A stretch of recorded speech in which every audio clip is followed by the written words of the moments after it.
சரவணனுக்கு பணம் தான் குறி. கஷ்டப்பட்டவர்களுக்கு பணம் தேவை என்றால் சரவணனிடம்தான் ஓடி வர வேண்டும். அதுவும் சும்மா ஓடி வந்தால் அவன் பணம் கொடுக்க மாட்டான். பண்ட பாத்திரமோ நகையோ கொண்டு வந்தால் தான் பணம் கொடுப்பான். அதுவும் பாதி விலைக்கு தான் வாங்குவான். கடவுள் அவன் பக்கம் இருந்தார். எல்லா மக்களுக்கும் கஷ்டத்தை கொடுத்து அவனுக்கு லாபத்தை வாரி கொடுத்தார் கடவுள். எல்லாம் ரொம்ப பாவம். நம் மகனுக்கு பாவத்தை சேர்த்து வைக்காதீர்கள் என்று அவன் மனைவி கமலா கண்டிப்பாள். போடி போ, பிழைக்க தெரியாதவளே, பணம் தான் உலகம். பணம் இல்லை என்றால் ஒருவனும் நம்மை மதிக்க மாட்டான் என்று அவளை கிண்டல் செய்வான் சரவணன். ஒரு நாள் புதிய ஆள் ஒருவன் சரவணனிடம் வந்தான். மனைவிக்கு பெரிய ஆபரேஷன் செய்ய வேண்டும், அதற்கு பணம் தேவைப்படுகிறது. என்னிடம் உள்ள நகையை வாங்கிக் கொள்கிறீர்களா என்று கேட்டான். அவனை பார்த்தால் திருட்டு பயல் போல இருந்தது. ஒரு மூட்டை நகையை கொண்டு வந்து இருக்கிறான். நிச்சயமாக எங்கேயாவது திருடி கொண்டு வந்திருப்பான். அவனை போக சொல்லுங்கள், வீண் வம்பு வேண்டாம் என்றாள் கமலா.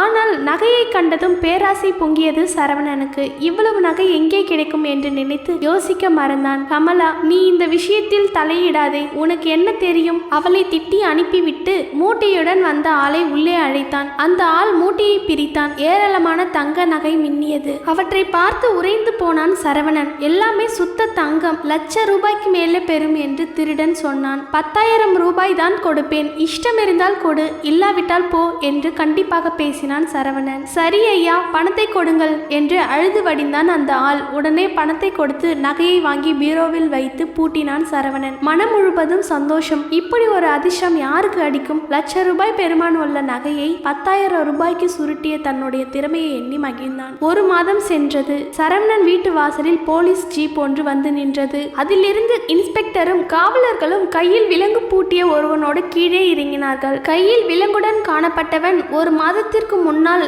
சரவணனிடம் நகை விற்ற ஆசாமி. சரவணன் பயத்துடன் வாசலுக்கு வந்தான். இவர்தான் என் திருட்டு நகைகளை வாங்கியவர் என்று சரவணனை அடையாளம் காட்டினான் திருடன். அவ்வளவுதான். இன்ஸ்பெக்டரும் காவலர்களும் சரவணனின் வீட்டுக்குள் புகுந்து அலமாரியை திறந்து திருட்டு நகைகளோடு மற்ற நகைகளையும் சேர்த்து எடுத்துக்கொண்டு சரவணனை ஜீப்பில் அள்ளி போட்டு கொண்டு போனார்கள். கடவுள் சரவணனுக்கு உதவி செய்வது போல அவனை செழிக்க வைத்து கடைசியில் பழிவாங்கி விட்டார். ஏழைகளின் வயிற்றெரிச்சல் சும்மா விடுமா?